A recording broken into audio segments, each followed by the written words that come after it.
Welcome to Riding Northeast. I'm Matt Pelletier, and today I'd like to talk about why I ride Harley-Davidsons. I've ridden metric bikes. I have nothing against metric bikes. I respect anybody that's out on two wheels, regardless of what they ride, and I wave to everybody. So I'm not a Harley snob,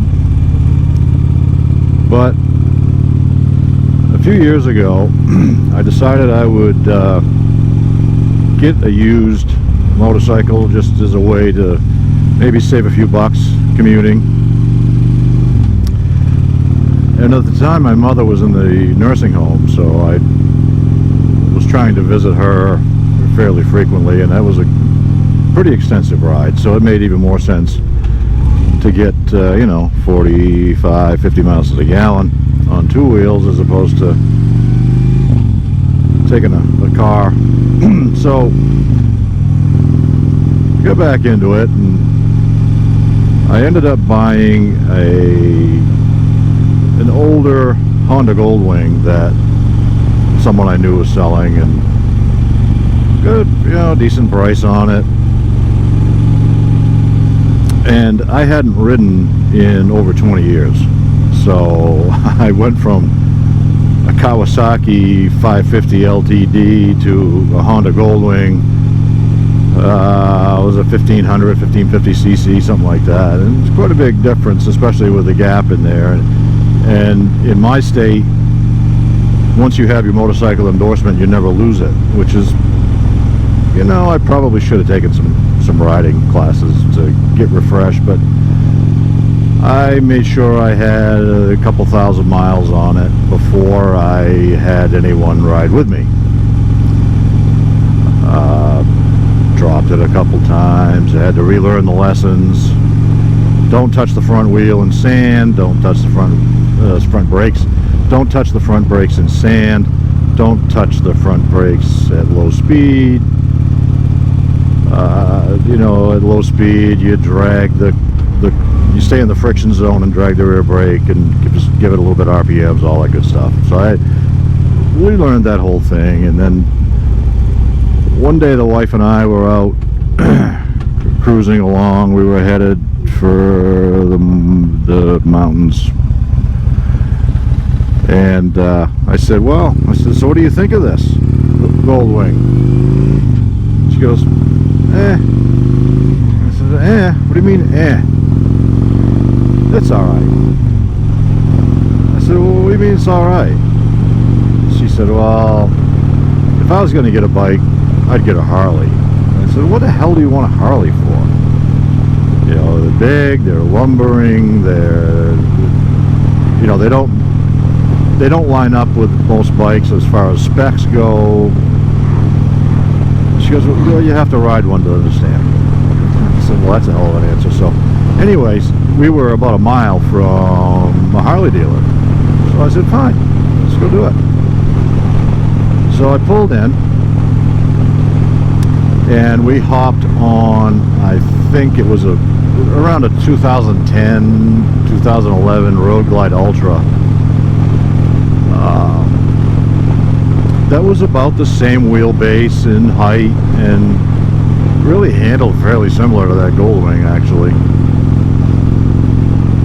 So we got on it, and I'm got the left and right turn signals are different, and I'm trying to turn left, and I'm hitting the horn instead of hitting the left turn signal and things like that. And had a little bit of a struggle with the heel and toe shifter, but pretty soon picked it up. And then at one point on the test ride, I just wow, this thing has got some torque. It doesn't take 12,000 RPM to make torque on this thing. It's got these two big jugs that just push this, they just push and stretch my arms and make me smile. So even though on the spec sheets it wasn't the best comparison for other bikes, I was looking at Honda Valkyries at the time too. Those things, they haul. But and they're very smooth, but they're also very quiet. So the whole loud pipes save lives, loud pipes saves lives thing entered my head, and I've had that proved to be true more than once. And so I started test driving more Harleys, and I had decided I really like the touring aspect of it. I do have a cruiser as well, but I like the touring models. And I decided I wanted to get the shark nose because I noticed on the highway you get much less head buffeting behind the fixed fairing than you do with the bat nose. And this is just my opinion. These are all just my opinions. So the bat wing is a little more affected by the wind in terms of, you just touch, like I'm just putting a little bit of right pressure, a little bit of left pressure, just a little bit, and I'm already starting a steer. Well, the wind gust can do the same thing. And with the fixed fairing, there's no influence on the steering from the wind. So decided that. Pretty much decided I was going to end up with a Harley. As I went to all these dealerships, I saw the camaraderie between the riders, the owners of the Harleys, and the dealers, and it's kind of a subculture, if you will, I guess. I'm not talking one percenters, I'm not talking MCs, I'm just talking Harley owners in general. Certainly some camaraderie there. And then doing a little more research, I discovered Harley by itself is 35% of the US market share. And if you take Honda, Kawasaki, and I think Suzuki, if I recall, the next three, oh, this looks like fun. I think I'll be turning around here. The next three, they total 35% of the market as well. So, and then the rest are just everybody else. So there must be something to this. And it's a truly American-owned company, and it's the only motorcycle manufacturer that's survived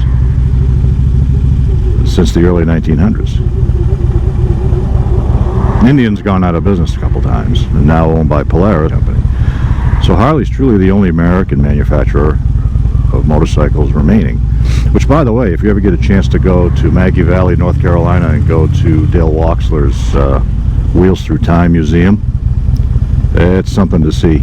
You'll see bikes that you've never heard of before, like Pope and Henderson and the many motorcycle manufacturers that were in existence prior to World War II. So it wasn't on specs, it wasn't on horsepower ratings or anything like that. It really is a feel, and it really is true. My wife is right. You really have to ride one and give it a fair chance to understand what is it about these things. Why do so many people own Harleys? Why are they willing to pay a premium? It's not just because it's American made that it's expensive. It's a brand name that's been around a long time. Do they make the best bike? No, frankly. I mean, there's a lot to be said for the aftermarket, but there's such an incredible supply in the aftermarket for Harley. Yeah, I mean, there's just hundreds of options for seats and pipes and handlebars and foot controls, and you can go chrome, you can go black, you pretty much get whatever you want. And that was the other reason. I mean, I can customize this thing to be whatever I want it to be. And so that's another aspect for Harley. It's the because of the high demand, because there's so many bikes out there, and they have so many models. I mean, there's one manufacturer that makes such a wide variety of models. A lot of them have the same common parts. It's kind of brilliant. All right, I'm going to I'm gonna flip a bitch.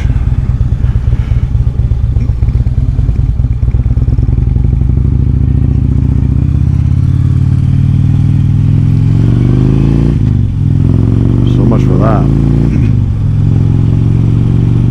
So that was kind of it. So she said to me, hey, you know, you have to know, you have to try it to know. And so I tried it and I fell in love. And then the search, because this was in 2014. They didn't make the Road Glide because they were in the middle of Project Rushmore.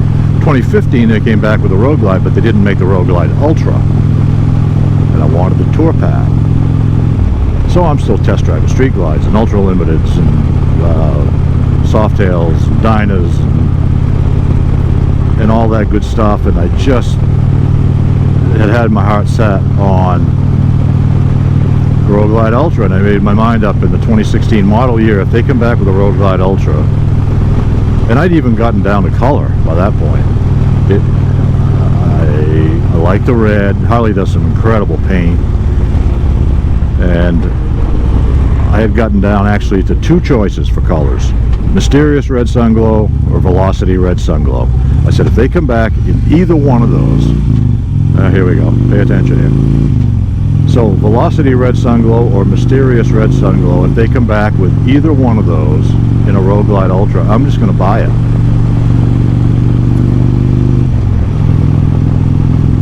And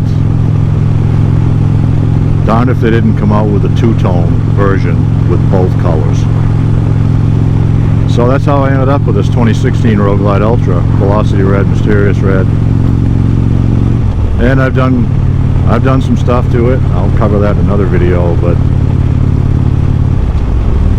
I like being a Harley owner. I like the culture. I like the fact that you go to a Harley dealer or you go to a bar, biker bar, where there's a lot of Harley owners hanging out. You're going to meet CEOs, you're going to meet mechanics, you're going to meet unemployed people, you're going to meet doctors and lawyers, and it's just every walk of life. And it's a way that people can, I guess, share something. You know, it's kind of cool. These things, they sound good, they ride good, they're not lumbering, but you have to know how to ride them to appreciate the fact that it's all about the low-end torque. I never go above, like right now, I'm lugging it down a little bit because I'm really not paying attention. I'm talking to you, which is fine, but you know, 2,500 RPM, that's about the lowest I'll go, but I never go above 4,000 either. I mean, 3,000 to 3,500 RPM, that's where these things like to purr. You know, Redline's 5,500 RPM, but I'm never above 4,000. I don't need it. And I'm not looking to go, you know, 150 miles an hour. That's absolutely retarded on two wheels, frankly. You have no protection.